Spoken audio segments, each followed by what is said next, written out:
E ainda sobre a Venezuela, o Ministério das Relações Exteriores disse estar preocupado com o processo eleitoral no país.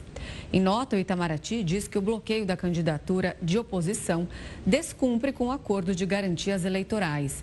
O texto ainda afirma que vai continuar cooperando para que o pleito seja um passo firme na normalização da vida política e democracia no país. O Brasil ainda reiterou o repúdio a qualquer tipo de sanção à Venezuela. Caracas repudiou a nota brasileira e disse que o texto é intervencionista e parece ter sido ditado pelos Estados Unidos. O comunicado venezuelano ainda afirmou que a democracia local é uma das mais robustas da região e exigiu respeito ao princípio de não interferência em assuntos internos. Quem vai falar mais sobre essa situação da Venezuela é o professor Roberto Goulart Menezes, do Instituto de Relações Internacionais da UNB.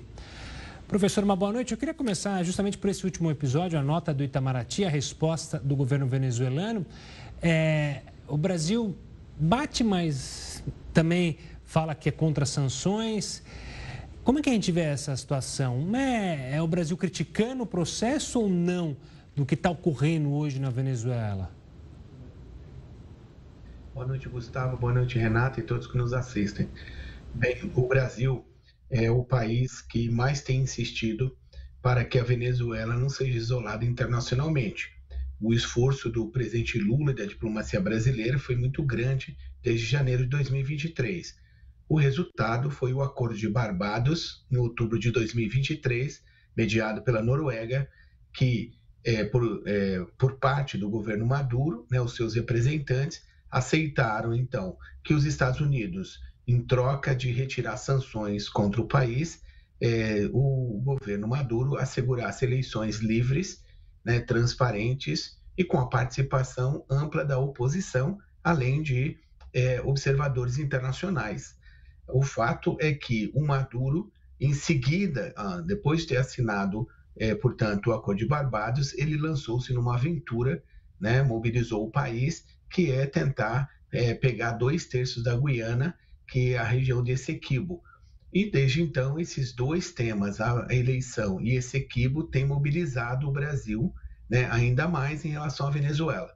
Pois bem, Maduro, neste ano, atrás de decisão, mostra claramente que ele não tem, já ficou claro que ele não tem compromisso com o Acordo de Barbados e que a eleição de 28 de julho, para ele, tem que transcorrer, segundo eles, numa normalidade que é inaceitável, para os países da região, em especial o Brasil, que já começa a entrar numa zona, me parece, de desgaste muito grande por insistir de que é possível ter eleições na Venezuela, sendo que do lado de lá nós temos um Maduro que está irredutível a qualquer participação de fato para que a eleição transcorra como um pleito com ampla participação, tanto da população quanto da oposição.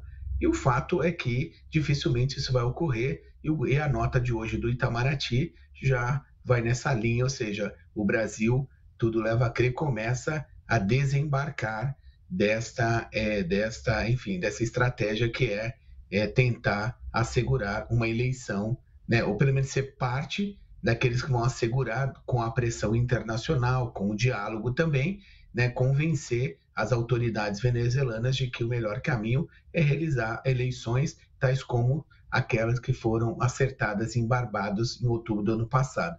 Parece que o Brasil já vê que isso está saindo do horizonte.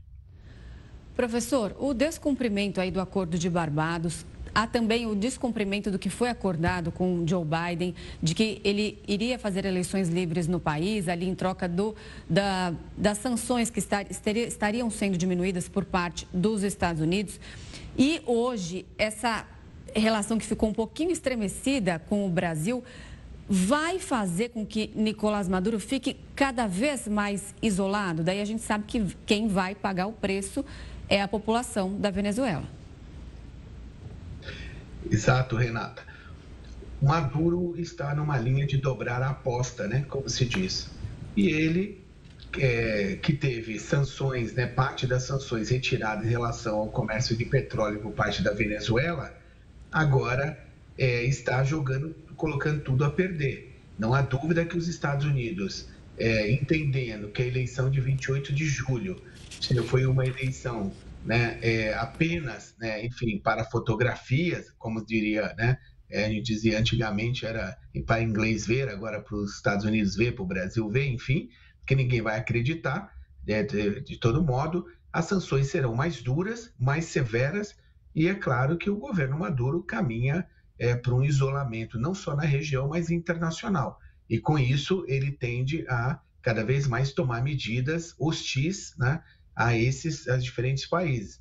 E é claro que o Brasil também está muito preocupado com esse equívoco, porque o Maduro pode querer aí tentar alguma aventura em relação à Guiana, e é claro que isso está na fronteira com o Brasil, tanto com a Guiana quanto com a Venezuela, e o Brasil teme, né, que os Estados Unidos venham a instalar uma base militar na Guiana. Então, o Maduro está numa situação muito difícil, mas tenta passar a impressão de que isso tudo está sob controle, que isso tudo está indo bem e que a democracia, como ele disse aí, né, na reportagem, apareceu, né, ele disse, não apareceu na reportagem, que é uma democracia vibrante, é uma democracia mais democrática da região.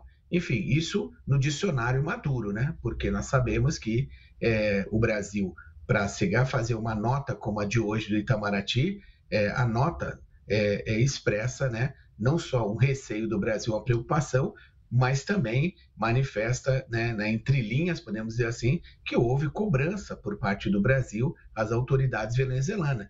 E provavelmente essas conversas não foram nada boas. Tá certo. Professor, obrigado pela participação aqui conosco e pela ajuda nessa análise sobre a situação na Venezuela. Um forte abraço e até a próxima. Obrigado, Gustavo. Obrigado, Renata, e todos que nos assistem.